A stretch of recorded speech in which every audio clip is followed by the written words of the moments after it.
Hello and welcome back to a brand new episode of Pick a Side Live Reaction. We are here after four game fives. Two series have ended. I'm with Mr. Joe Dells. Drew couldn't make it. He has work in the morning. You know what it is with Riff. He's not sacrificing sleep. He already told you guys he's not sacrificing sleep. And Mr. John Tortorelli has finals for college. And that's the reason that he's not here. But me and Dells are going to hold it down, talk about these playoff games. How did you enjoy this playoff night of basketball? I think you're muted, Dels. You're muted. Can Dels hear me? Muted. My bad. I'm muted. We're here. This is one of the best nights of the year. Jayson Tatum, masterclass. Just an absolute masterclass. I mean, what this guy does night in and night out, to be so hated on by the community, to be so hated on by multiple people on the Pick a Side podcast, it's funny to see what he does. It is pretty funny to see what this guy does with this super team, the way he gets carried every single night. The inefficiency, it just amazes me that every single time he just manages to step up when you need him. But I've been great. It's a shame that everyone's ducking, right? We got Ribs ducking for talking all this nonsense about Hallie. Drew's ducking because of how much he's been disrespecting Jayson Tatum. John's ducking because we know how much John disrespects Jayson Tatum. He might be the worst one. That's including you. You guys are really neck and neck when it comes to disrespecting one of the best players we've ever seen with our own two eyes. It's just a shame these guys are ducking, man. Love for them to come on here and, talk some hoops. I love the way Jayson Tatum's playing, and my fascination with Jayson Tatum. You disgust me. He's just that guy. I don't know what Celtics fans want. Whenever I'm silent about a Tatum performance, Celtics fans are bombarding me with messages. Talk about Tatum. Talk about Tatum. Then I talk about Tatum. Oh, stay on that side, buddy. Oh, no, don't flip now. I don't know what they want from me. I'm just telling you what I see. Two series ended, and I feel like we can talk about those series in the latter part of this reaction. I feel like this Nuggets and Clippers series deserves the most attention because what the Nuggets just did to the Clippers was they put BTA. Jokic, we thought it would be impossible for him to have an awful game and for Denver to still win. Well, he had an awful game. He shot 4 for 13 from the field, and I won't say he had an awful night because he did make impact. That's what he can do. Superstars make impacts. But from a scoring perspective, we thought he had to consistently drop 30 in order for them to win this series. But Jamal Murray had his best playoff game since 2023, that finals run. He dropped 43 points, 7 assists, 8 3-pointers made.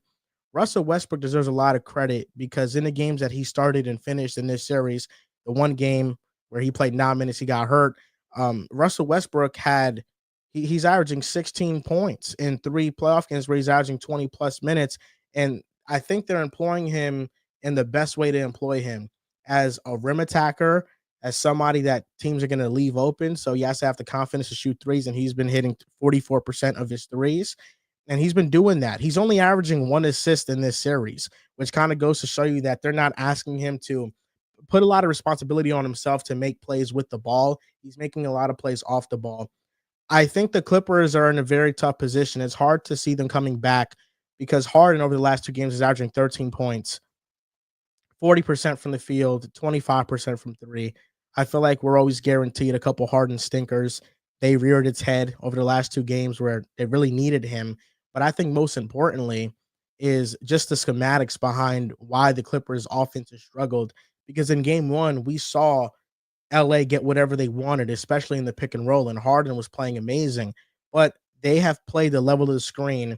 Jokic is hedging, and they're cutting off a lot of those driving lanes for Harden, and he's not able to attack the defense and read and react. And then they're also not letting Kawhi go one-on-one. Every single time he gets the ball, it's a hard double. He had 9 assists tonight, but when you limit his impact as a scorer and you are imploring him to be a playmaker, Kawhi Leonard can struggle. He's a little bit late to some passes. He's a little bit late to some reason. I know the assist numbers look amazing, but when you look at his offensive game, that is the biggest flaw of it. So I think the doubles on Kawhi, the icing, the pick and rolls for James Harden, Denver's defense has really limited them, and Denver as a whole, as a team, since David Adelman has taken over, they have looked like a rejuvenated team, and they're coming to life on defense right now, which is the most important thing for them. Yeah, and that felt like something that a month ago seemed impossible, right? Because you had so many guys that I shouldn't say so many, but you had a couple guys out there that are just liabilities on defense. And I think the biggest culprit was Nikola Jokic, especially in the regular season. He was someone that was having one of his worst defensive seasons of his career, coming off the playoffs last year where he got ridiculed for his defense. I think deservedly so. It didn't seem like it improved this playoff series, it's really hard to knock Nikola Jokic for what he's doing defensively. And if he's giving you just a borderline average performance, it just makes this entire Denver defense so much better. Kawhi Leonard did set a playoff high today with 11 assists. Before this he had So it 9. was So I mean, 11. Mhm. it's nice to see Kawhi do that. But I do think Kawhi Leonard's an interesting player in this series because he's been kind of underwhelming. Like obviously he had that 39-point game in game 2 where he didn't miss and he was awesome. But you look at the rest of the series, in game 1 he had 22 points efficient, and Kawhi's going to be efficient, more often than not. Game 3, 21 points, 7 for 17. Game 4, 24 points, 10 for 22, and tonight 20 points, 8 for 15. I know box score numbers and points and efficiency isn't the end all be all, but you kind of need Kawhi Leonard to be more like that game 2 Kawhi Leonard than what you've seen in these other games. If you go into the series and you told me Kawhi is going to average like 22 to 23 a night, I probably would have said, yeah, I think Denver has a good chance of taking the series. But what I saw Kawhi at the tail end of this season, he was giving you 27 to 28 a night. And he was playing like a top 7 to 8 player in the world. And he showed us in game 2 that he could be the best player in this series, even though Nikola Jokic is on the other end. So even though James Harden is struggling, which is a big part of this, Kawhi Leonard hasn't really lived up to his part of the bill outside of game 2, where you're expecting this guy to give you closer to 30 a night than 20 a night. Let's talk about the Nuggets real quick. I agree with you. If you would have told me Nikola Jokic gives you 13 points on 4 of 13 shooting, I'm saying the Nuggets probably lose this game by 30 points. But if you do win a game where Nikola Jokic is this not impactful, especially on offense, everyone needs to have a great game. And that's basically what Denver got tonight. They shot the ball, one of their best shooting games of the season, 17 for 33. This is one of the fewest attempted 3-point teams in the league. They got to the line 23 times. They won the turnover battle. Everyone was phenomenal, but it's mostly Jamal Murray, right? Jamal Murray goes out and gives you a 2023 Jamal Murray game where he drops 40. He looks confident. He has a great first step. And really, quarters 1 through 4, he was carrying this offense as Nikola Jokic was kind of wandering in and out, trying to find where he fit. But it wasn't just him. It was Michael Porter who's dealing with this shoulder injury, giving you 3 for 5, 5 for 10 from the field. You have Aaron Gordon be super efficient. Russell Westbrook having his best game of the series. And then Christian Brown, who was fantastic. I know maybe not the numbers, just 11 points, but he had big momentum shots, especially at the end of that third quarter going into the fourth where he hit that 3 and the crowd goes crazy. So this was one of the few times that you see the Denver Nuggets team uplift Nikola Jokic and not the other way around where he has to save their ass with a 40-point triple-double. But this was really a team effort for the Nuggets. This is everyone stepping up when Jokic has probably his only bad game of the playoffs, and then defensively really being able to lock in, forcing Harden to, another game struggling from the field, and limiting Kawhi Leonard. Like you said, Kawhi Leonard doesn't want to be a playmaker. Like he averages around 4 assists for his career for a reason. That's not really his game. He is great one-on-one attacking you, attacking mismatches, finding that mid-range shot, hitting you in the post, but he's not really looking to get 11 assists. So if you could quote unquote force Kawhi to get 11 assists, meaning that he's more of a playmaker than he is just as a one-on-one player and he could destroy you that way, I think that's a win for Denver. And, that's why, even though it got a little scary at the end, I think they cut it to about 10 points or so. Other than that, it was Denver the whole way. And, like again, outside that fourth quarter where they cut it to 9, 10 points, Denver was pretty much in control the entire time. When you look at Kawhi's numbers for this series, the last 3 games, it's 21.7 points per game. I don't think that's going to be good enough to beat the Denver Nuggets. You just have to get more. And James Harden, he's averaging 15 points in those last 3 games. I felt like this game for Denver was very reminiscent of the game that the Clippers had in game 3 when they were at home and just everything was falling for them. That's what it feels like. And overall, I do still believe that this is a 7-game series. I do think the Clippers are going to win the next game at the very least. But I just can't help but feel like Kawhi Leonard has been very underwhelming. And we give him a lot of credit when he goes out and he plays well and he doesn't miss shots. But when he is missing those shots, everybody's kind of silent. What do you think Kawhi Leonard averages in the clutch in the playoffs Just the season, this is series, I should say. in this series? So you're saying like last 5 minutes, his numbers? Yes, last 5 minutes. How many points is Kawhi averaging in three clutch time games that have been recorded for the Clippers and Nuggets series? 3 points a game. 2 points. Yeah. He has 2 points. That's not gonna cut it.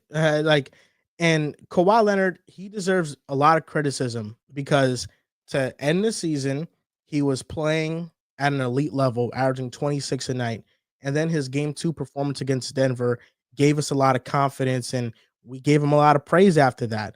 Kawhi Leonard is one of the best playoff performers we've ever seen, and while that still holds true, I couldn't imagine Kevin Durant doing this right now and not getting a bulk of the criticism. I've seen Kevin Durant drop 49 points in game 7 and get criticized for going 0 for 5 in overtime. I don't think that Steph Curry could have these numbers in a 3-game stretch, 2 points in clutch time, and not get criticized. LeBron James wouldn't. Luka Doncic wouldn't. And if we're going to prop up Kawhi Leonard to the level that we prop him up when he has great moments, we got to hold him accountable for the moments where he doesn't show up. And over the last 3 games, he has not showed up for the Clippers, more specifically the last 2 games. Game 4, Kawhi Leonard in the fourth quarter was not good and missed big time shots that would have swung the momentum for LA. So the same energy we got to keep for every other superstar. We can't just give Kawhi a pass. He deserves blame. He does, and that game 2 really sticks out as it's more like an outlier than what Kawhi is probably going to give you going forward. Now, again, when they're in LA game 6, I do think they'll take that game because that home court advantage has been phenomenal for them all year, including these playoffs. But him dropping 39 points in game 2, I think maybe gave everyone some false hope, me included, as I took the Clippers and I'm like, oh, you split in Denver 1-1 and Kawhi looks like this. I feel like, man, the Clippers could take this in 5 or 6 games if Kawhi's giving you this. But you kind of take that game out and you see what has he done in the 4 other games at this point. It's been a guy that's averaging 21 a night. So if he's not able to up his game to be, again, like a top 7 top 8 player in the world, it's hard to see a path for this for this Clippers team to really be able to come out. And again, we're harping on Kawhi Leonard because he's the best player. And again, he was 8 for 15 tonight, 11 assists, 9 rebounds. He's far from like the only reason why they lost this game. But like you said, James Harden is going to give you a couple of these games. Like James Harden historically, especially these last few years, post Houston, he's going to give you some games where he is just terrible on both sides of the ball, right? Like there's times where you're just going to live with his defense because he has games offensively where he can carry the load and he could give you 30 a night. But Kawhi Leonard doesn't have that luxury. He isn't able to have an off game and score 20 points and be not as aggressive as we've seen in games past. So it's tough to just put it all on, the most important player, the number one guy. But a lot of these times, that's what it really comes down to is just not in this case because Nikola Jokic didn't have a great game, but in all of these other games, it's like Nikola Jokic looks like the best player in the world, and Kawhi Leonard kind of looks like a guy coming back from injury who isn't at 100%, even though we saw down the stretch in the regular season that he could play at this level. Just got to give credit to Denver what they've been able to do to limit him. And I'll say the difference is that with James Harden, we're not expecting elite level performances consistently. Nobody's propping up James Harden as a playoff performer. That's the biggest knock. And his critics have been right. He doesn't show up in the playoffs consistently when you need him the most. Kawhi Leonard averaging 22 a night the last 3 games. You got to get 26 or 28 from him. Mm-hmm. And I will say in game 4, although Harden didn't have a complete good game, in the fourth, he was one of the biggest reasons why they came back in that game. Yeah. And then Kawhi missed important shots. But this game, there's no denying Harden's been awful. He's been garbage. I think Harden was garbage tonight. He was one of the worst players on the court. And I think for Denver to win this game is really a huge momentum boost for them because they kind of gave us a glimpse of maybe the team they could be. They could rely on more of their players now. And going into a matchup with OKC where we're still kind of questioning their centers with Chet Holmgren and Hartenstein. Not that they're not great centers, but it's just always going to be hard to match up with Nikola Jokic. That's something to look forward to if Denver can consistently play at a high defensive level and Jokic can always generate offense at an efficient clip. Now the Yeah, this Bucks is and also Pacers. sorry, I was Yeah. gonna say real quick, it's also nice that Denver was able to play basically all of their guys like 36, 37 minutes tonight, right? Jamal Murray did get up to 40. And again, the last few minutes of the fourth quarter, they were able to rest some guys, but we've seen in games past like all of these dudes having to play 40 plus minutes because there's nothing on the bench. But when Russell Westbrook gives you this type of performance, it makes things easier for that starting lineup. Now the Bucks and Pacers, there's two main takeaways to take from this. Number one, how about Haliburton? 26 points, 5 rebounds, 9 assists. I felt like last podcast people misconstrued me in saying that I thought that Haliburton was better than Steve Nash. Obviously, that's not the case. I do think that Haliburton is the modern day Steve Nash. And if you were to ask me what player right now plays the most like Steve Nash, I would point to Tyrese Haliburton. I loved what he tweeted. For players to vote Tyrese Haliburton the most overrated player in the NBA was pure disrespect, number one. But number two, it goes to show me just how much a true pure point guard is undervalued in an era where we only glorify players that are averaging 25 points or more. Trae Young averages 28 and 11, and what he does is awesome, but he does it on poor efficiency. He does it on high turnovers. Tyrese Haliburton averages 19 to 21 a night, will give you 10 to 11 assists. He's already averaged 20 and 10 twice in his career, and those have been seasons where he wasn't even fully healthy. He doesn't turn over the ball. He's one of the most efficient players in the NBA, and whenever he's on the court, the Pacers have one of the most efficient offenses in the league. If you're telling me how many guys I can count on to generate a good basket for my team, Tyrese Haliburton is one of those 10 players with the way he can push pace and be patient in the half court. Do the Pacers have an awesome team? Yes. Is Haliburton raising the ceiling of that offense as well? Absolutely. And in this game, for him to have the game winner on Giannis, by the way, and then for Giannis to get into it with his dad, it just goes to show that Halliburton, he might not always consistently score 25 a night, but he is capable of it when he is aggressive. 26, 5, and 9 in a closeout game. And this wasn't even an efficient game for him. He went 2 for 10 from 3. So Halliburton deserves nothing but flowers. And then the other elephant in the room is that I think we just saw Giannis's last game as a Milwaukee Buck. There is no reason to stay with the Bucks no more. This is it. This is the last time we saw Giannis in a Bucks uniform. Yeah, I'm with you. And to talk about Hallie real quick, because when you look at just the series numbers, it still doesn't look the prettiest efficiency wise because it's looking at, 27% from three, 42% from the field. But if you move game one, just, it's be nice to Halliburton because they won that game by 20, it's okay. That game went 3 for 13 from the field, 0 for 7 from three. So if you take that game out, he's looking more like a 47, 46% from the field and closer to, 35, 40% from three, while giving you 20 and about 12 a night. So it was really just that game one that wasn't pretty. And I think in game three, too, where they ended up losing, he only takes 11 shots in that game, a bit disappointing. But overall, you have to love what you've seen from Tyrese Haliburton tonight. I mean, in overtime, really just taking over and outplaying Giannis. He scored 8 points, half of the team's points in that overtime, including the game-winning shot. As you just mentioned on Giannis, taking him off the dribble, being able to bend around that corner and finish at the rim with Giannis chasing you down. I'm not rooting for either side here. I wasn't rooting for the Pacers. I wasn't rooting for the Bucks. But at the end, I found myself rooting for the Pacers just because of the absolute choke job the Milwaukee Bucks had to be up 7 points with 40 seconds remaining. At that point, the Boston game had just started. It's like, all right, I could turn this game off. And all of a sudden, I look at my phone. I'm like, oh, hold on. Someone hit a three. It's like, oh, let me put this back on.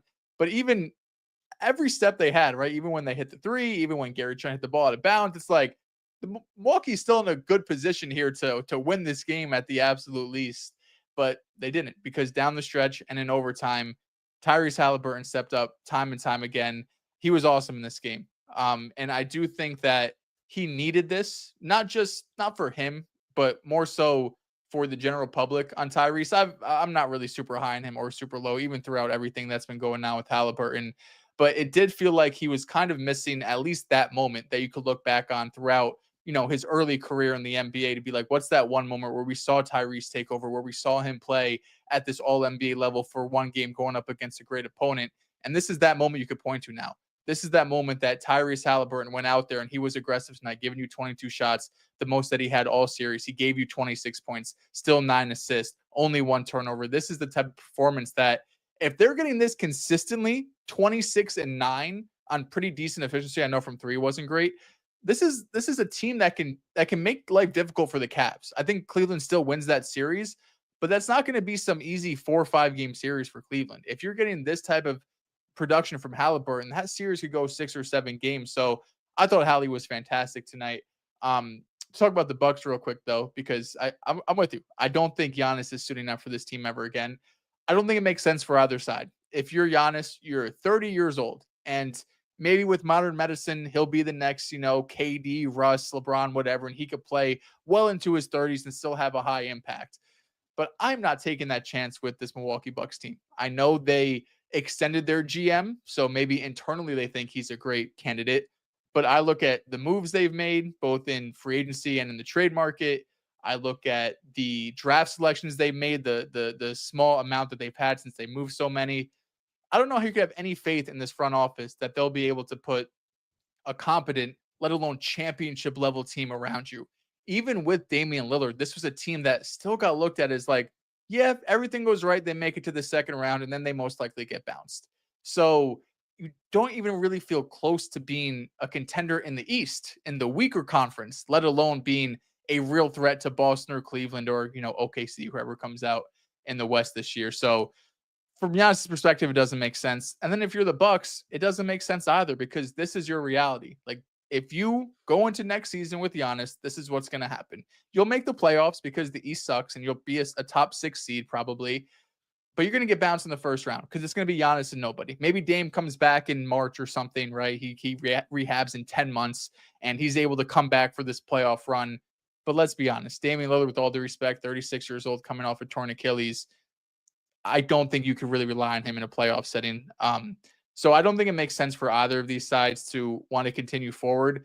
The only thing I think that maybe Bucks fans, if you're holding out hope, is just international players typically like to spend their time with one organization. I think if Luka didn't get traded, he never would have requested a trade unless things got really, really ugly. Of course, you see guys like Dirk and, a plethora of other guys that even Giannis has been there for, 10 years at this point. Even when the going gets tough, they like to stick around because they found a home in that city, and that's usually the first city they've been to in America coming from overseas. So maybe that's your one glimmer of hope if you're a Bucks fan. But I'm also thinking, if I was in those shoes, I would want to move off Giannis, because I know I'm not winning a championship with this team.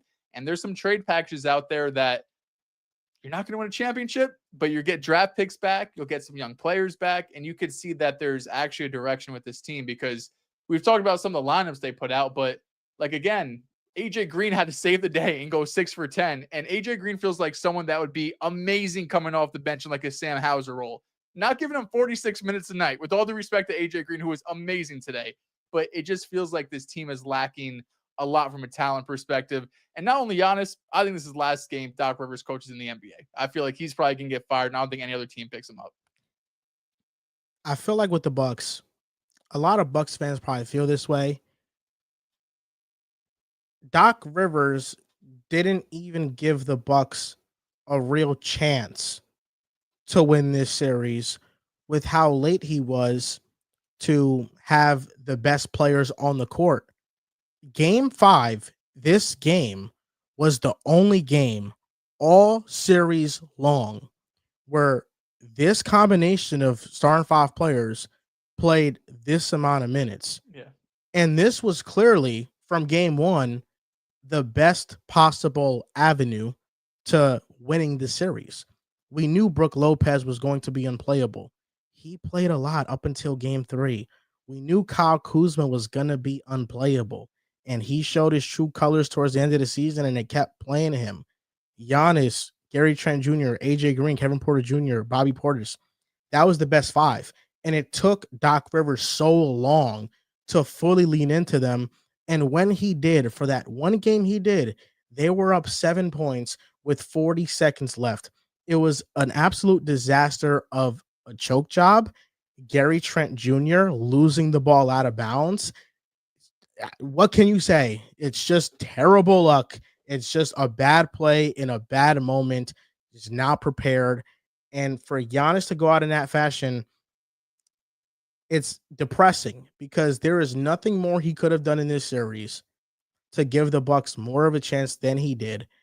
And while it's an honorable thing to do to stay with one franchise for your entire career, people oftentimes don't mention what comes with staying with one franchise. And that comes with oftentimes dysfunction. Kobe Bryant in his final years with the Lakers was wasted with terrible garbage teams around him. Dirk Nowitzki with the Mavericks was wasted for the latter part of his career because he stayed loyal. We want to see the very best players compete for something meaningful. And Giannis with the Bucks is not competing for anything meaningful. Looking at his game by game stats, Giannis from game 1, 36 and 12, 34, 18 and 7, 37, 12 and 6, 28, 15 and 6, 30, 20 and 13. There is nothing more that he can do. And it sparked a comparison in my head because we don't talk enough about how hard it is to consistently compete at a high level in the playoffs. The Bucks won the championship in 2021. The Suns are the team that they beat. Both of those teams, since that moment, the Suns were a second round exit, first round exit, first round exit. They missed the playoffs. The Bucks were a second round exit, a first round exit, a first round exit, and a first round exit. Both teams right now, we look at the Bucks and the Suns in similar situations. No future, superstar players you can move on from, and starting a rebuilding period. And these are two teams that just 4 years ago were in the NBA Finals. Mm-hmm. Yeah, and they both made huge home run grand slam swings trying to get Kevin Durant and Damian Lillard. And I know Carson just put out a video, but this has been a trending topic for maybe a year plus now, probably going back to last year with Boston, where star power, and we even talked about on the last episode, I believe, but star power just isn't it anymore. Like, just completely tearing down your team to go and get a co-star for your star, whether that's Dame or KD, whoever else. It hasn't worked. It hasn't worked in a long time. Like, you try to think of the last team that really did it. It's like KD, and it's like, okay, yeah, KD went to the damn Warriors, and it was in free agency. It wasn't even in a trade where they had to give up all of these assets. So you look at those two teams who gave up so much depth. Like, obviously, you didn't know Drew was going to go to Boston, but still, you give up Drew Holiday, and a couple years later, you give up Chris Middleton, who, again, loter part of his career. But look at the Suns team who gave up McHale and Cam Johnson and all of this depth that was so important on their finals run that when you don't get it the year after, even 2 years after, you feel like you're panicked and you feel like you're trapped into a corner, and you're like, oh, KD's available, Damian Lillard's available. I know they might be 34 years old, but I know we have to give all of our draft picks and all of our young players, but it's Kevin Durant and it's Damian Lillard. And I get it from, one point of view where you do need stars to compete and to win in this league. But Cleveland, Boston, and OKC have been the three best teams in the NBA by far this year. Do they have a star player? Absolutely. But they also have like 8 to 10 guys on any given night that could give you real minutes. Like, Luke Cornett would have been the starting center all year for the Suns, and he's like their third big for Celtics. So I do think depth has really been highlighted over these last couple of years, especially when you think about just a second apron, what the CBA is going to be doing to some of these teams. But the Suns and the Bucks are just prime examples of that. In this modern day, you have to bet on organizations, not star players. In order to win, you got to have a star player. Those organizations often do. The Celtics, great organization. OKC, a great organization. And I think a team that's trending up right now, Minnesota, a great organization. Yeah. Since Anthony Edwards has been there, they have made the right moves, and trading Cat was a cataclysmic move that ended up benefiting them because they got an all-star, a great role player, and a first-round pick. Mhm. And there are moments where you have to make those type of risks to we're losing a star, but we're getting back two really good players. And that tends to matter in these playoff series. By the way, I wanted to mention that Steve Nash, age 24 season, 8 points, 5 assists, 36% from the field in 40 games. Age 24 Just season. just saying, just saying, wasn't his rookie season either. It took him a while to find his footing, but we compare 24 Haliburton, a prime Steve Nash when he was 30. Late bloomer, man. He's like the Sean Phillips of the NBA, but just way better. So I think that's gonna do it for the Bucks. I think they're pretty much done. Yeah. Really good effort. Gary Trent Jr., 33 points. I thought he should have played even more earlier this series, but it is what it is. I did The feel bad for Gary Trent because he was amazing in this game. Desperate Yeah, need. I think he went he just 12 made the for one mistake. 12 for 24, 26, something like that. But yeah, man, that like again, I wasn't rooting for any team, but I did feel bad for Gary Trent, who the ball was right there. Like it was the most easiest catch he's probably had in his career. No one was around him, and it just slips through his fingers and goes out of bounds. And when that happened, you're like, this isn't gonna end well. The Pistons beat the Knicks and they stay alive in this series. Here we go. 3 games to 2. I was thinking about going to this game. I'm glad I didn't. MSG prices are pretty Right. absurd. Yeah. Right now, to sit at the very top, nosebleeds, you're paying $400 a ticket. That's before fees. So you're paying $500 to sit in the nosebleeds for a Knicks game. I said, you know what? I'd rather not. And I'm glad I didn't go because they ended up losing this game. The Knicks' 3 wins in this series have all come when they were down heading into the fourth quarter, and they made great fourth quarter runs. I think it shows me a little bit about the Knicks is that through 3 quarters, they are a very inconsistent team. The Pistons' inexperience has been a detriment because they have been unable to close out those games. But when you think about it, Pistons win this game. Game 4, they are a missed Tim Hardaway Jr. foul call away from this series being reversed and being up 3-2. And this is a young, inexperienced team in their first playoff series that are showing out at this level. I think they deserve a lot of respect and credit. And I'm nervous about game 6. I think if the Knicks don't close it out, then game 7, going toe to toe with a team like this that has so much toughness. Jalen Brunson right now, he doesn't look 100% healthy. He has ankle problems. Josh Hart got hurt to end this game, but he came back in it. I just feel like right now things aren't trending up for New York. The only problem I had with this game was at the very end, and I got pushed back for it. It is what it is. I really don't care. 2 things can be true. Fouling up 3 is a great strategy. Don't let a team get a shot up. It's also very boring to watch. If every single NBA game ended in a foul up 3, we'd get less buzzer beaters. We'd get less game tying shots. And load management at one point was a great strategy. Only the Spurs did it. When everybody else started to do it, the commissioner laid down the hammer and started finding teams. This is only available to teams because not everybody is doing it. And it is a great strategy. Take advantage of the rules while you can. But if every team started to do it, very quickly, Adam Silver would step in and stop it because it stops the flow of the end of games. And it's a great strategy. I'm not even saying this because I'm a Knicks fan. Oh, we lost and we didn't even get a chance to put up a shot up. This is how I feel whenever I watch a team do it. Whenever I see a team that's up 3 points or 2 points and that's up 3 points and they foul when they're up 3. So you don't have a chance to tie the game. I say, okay, yeah, it's smart, but wow, that's kind of annoying. It's kind of boring. This ending to the game, like, are we serious, man? Like, I don't like this. And How do you this is fix with it? any team. How do you fix it?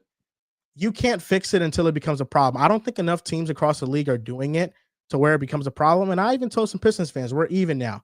Game 4, you got robbed. I'll admit that. Game 5, I'm not gonna say they got robbed because They robbed. It's crazy. we could have missed the shot. So even if they didn't foul us, we could have missed a shot. So Yeah. I'm not saying it's a guarantee that we won a game. We could have missed a shot. But overall, you're not gonna. There's nothing to fix if it's not a problem yet.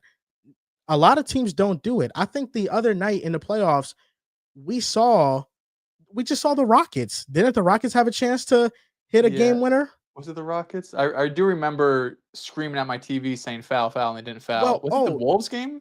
It was the Wolves game, I think, because Reeves had a chance. Reeves had a Yeah, chance to tie, yeah. but also the Celtics and Magic.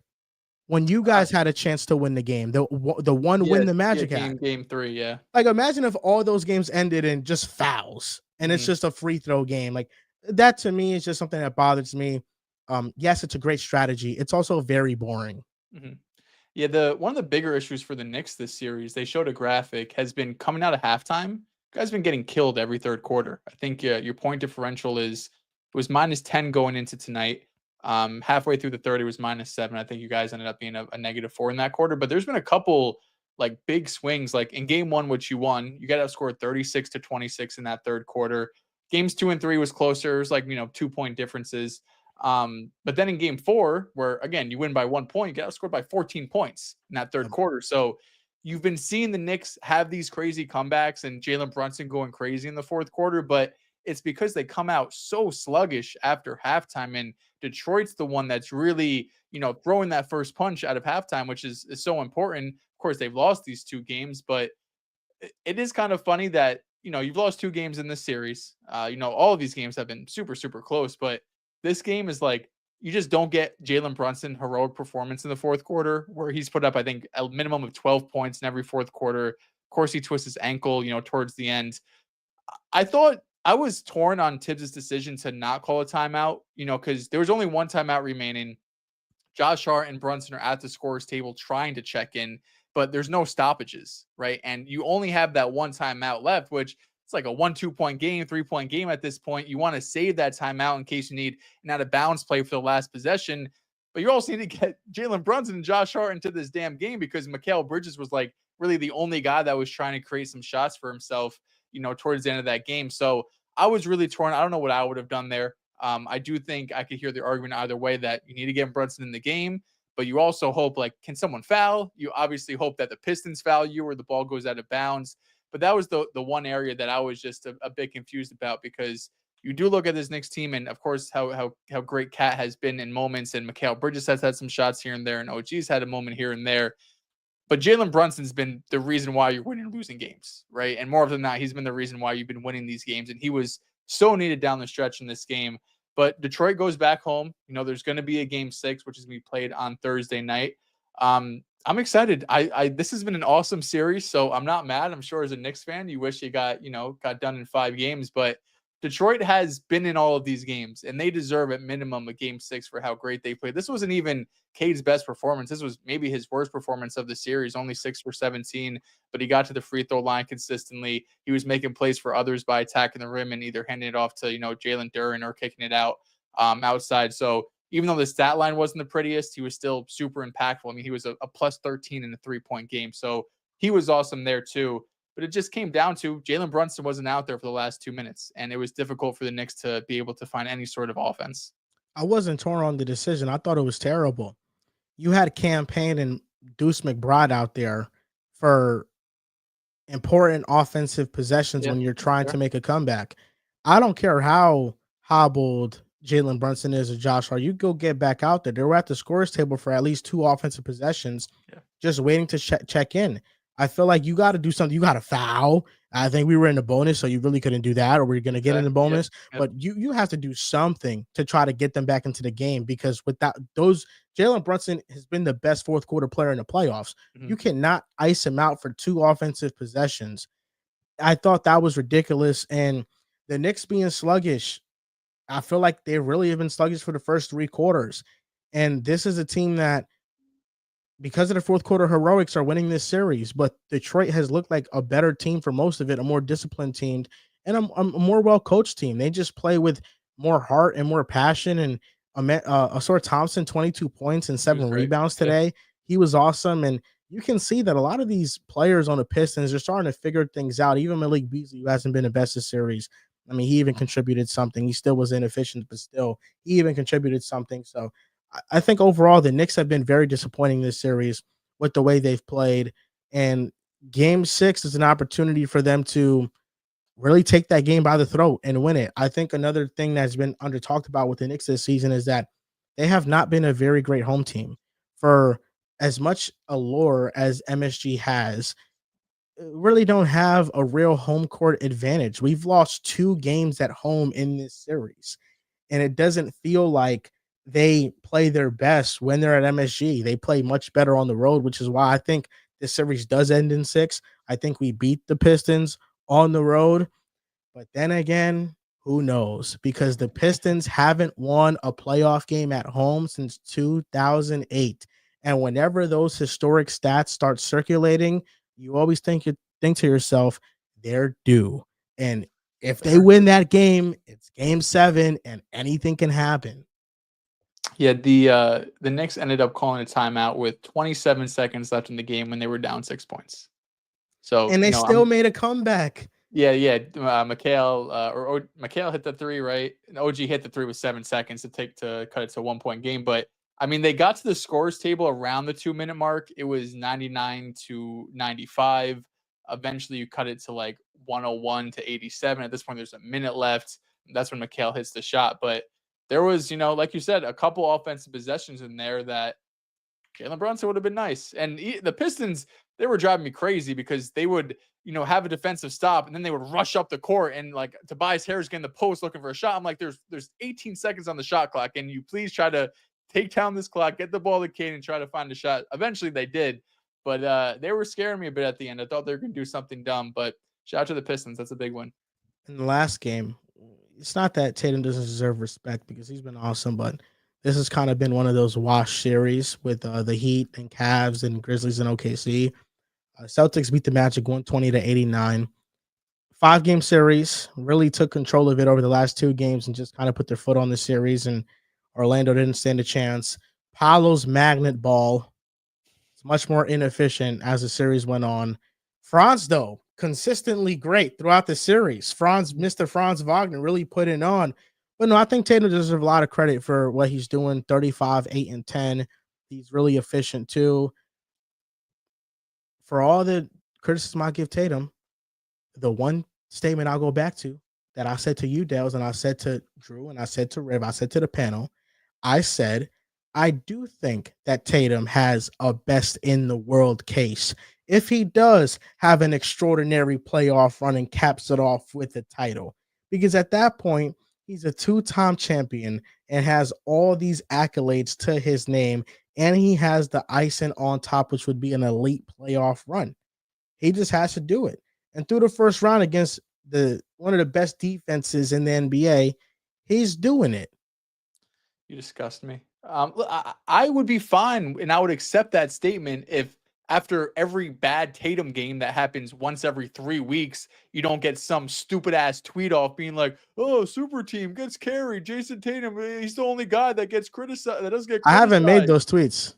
Yeah, it's been quiet. You just made the tweet a week ago. The tweet I made was about the intangibles thing. You made the tweet about, Tatum's the only guy that could score under 20 with inefficiency when we saw Curry do it this week. We saw Brunson do it today. We saw Jokic do it today. I haven't seen anything about that. With Tatum, I haven't made a super team comment this year, I don't think. It's been, maybe probably some point during the year. No, the intangibles thing I definitely did say. You did say intangibles. The intangibles one. It's not wrong. But you're noticing, SGA not the most efficient, and Jokic, his team came up big, and Steph Curry, last night his team came up big. Everyone's team could step up except for Boston. The difference though is that Tatum, since last year, it's been a reoccurring thing. I don't think it's been reoccurring.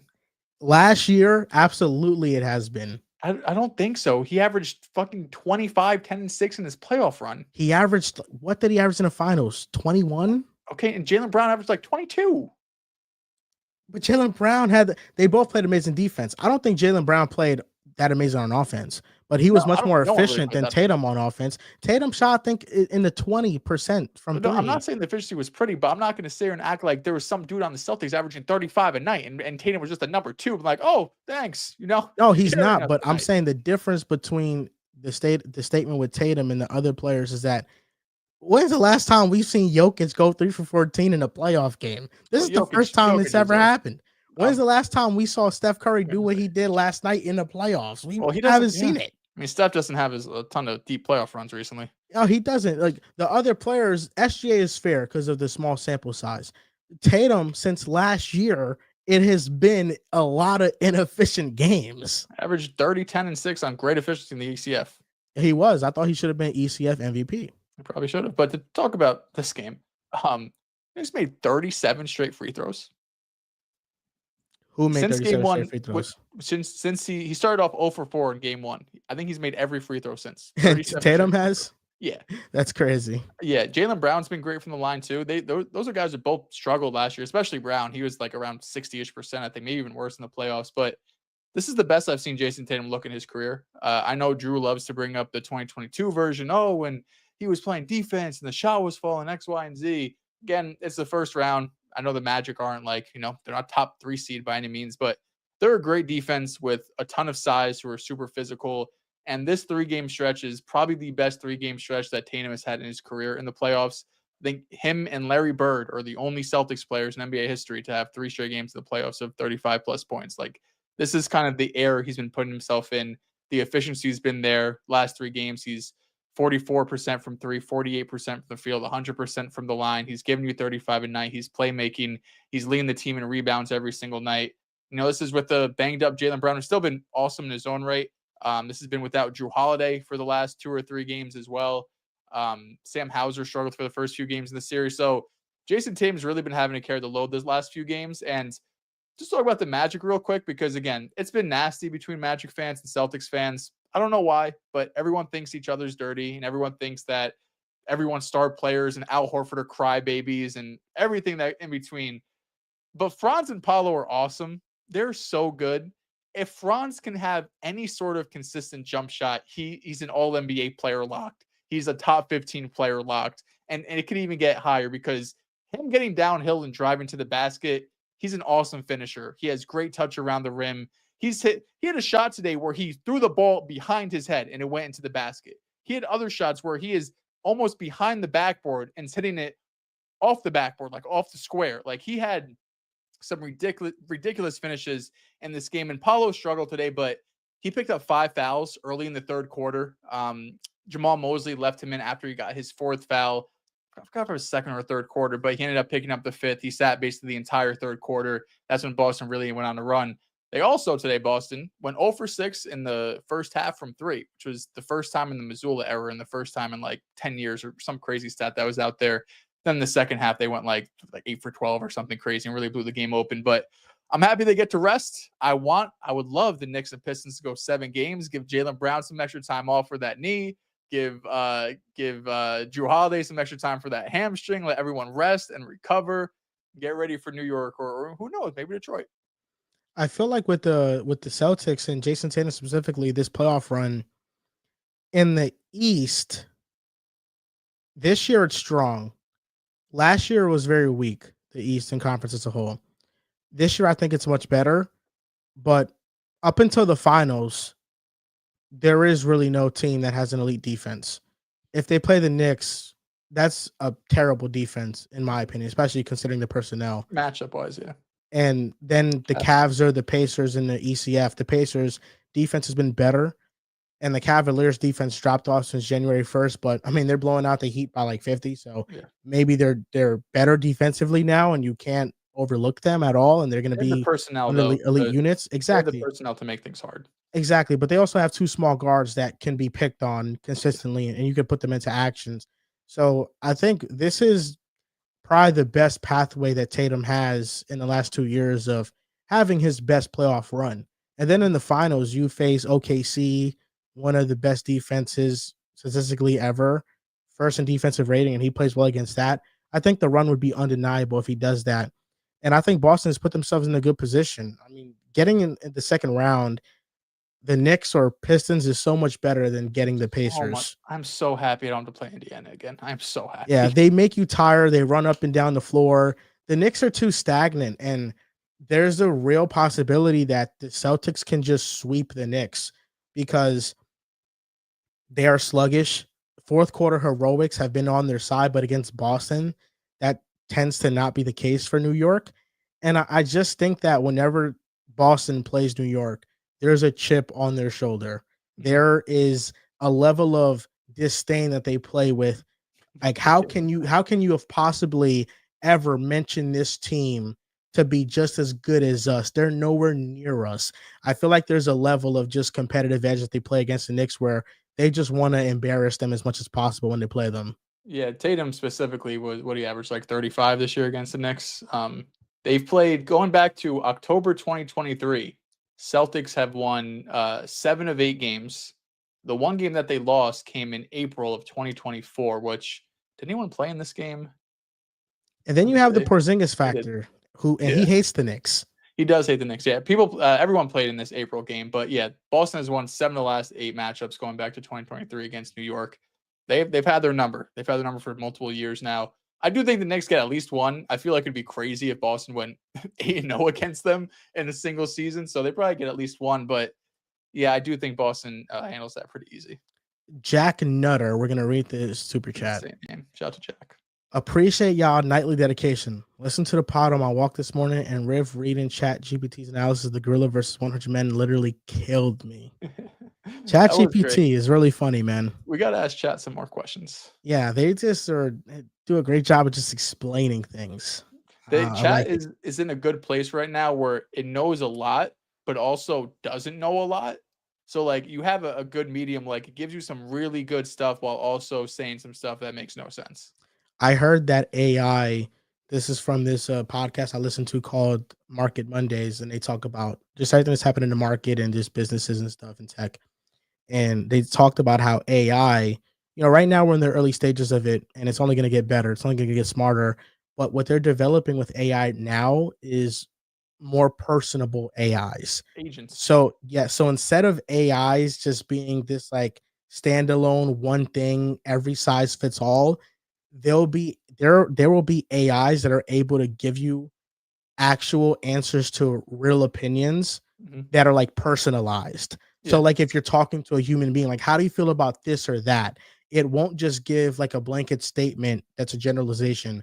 It will give like a specific thing depending on like the type of personality it has. It's pretty crazy. It's pretty crazy stuff. Yeah. I just signed up for Google. They showcased it a few years ago, but Google like has this software they're dropping where you could basically like have it just perform different tasks. Like it could call, like, oh, I want a haircut today. Like call 10 different barbershops, find the prices, get reviews, and they'll go and like call the barbershop and you could follow, be like, oh, make an appointment for me. They showcased it a couple of years ago, but there's like a wait list. I just put myself on it a few days ago. It's just making the world simpler. Some people hate it. I get it. It's taking the human out of You gotta things a lot adapt. of times. Yeah, Gotta you do. adapt. You have to adapt because it's gonna be here one way or another. So you might as well be useful and know how to use it. And Yep. that's gonna do it for us on this live reaction. Two-man weaving it. Mr. Dells is here.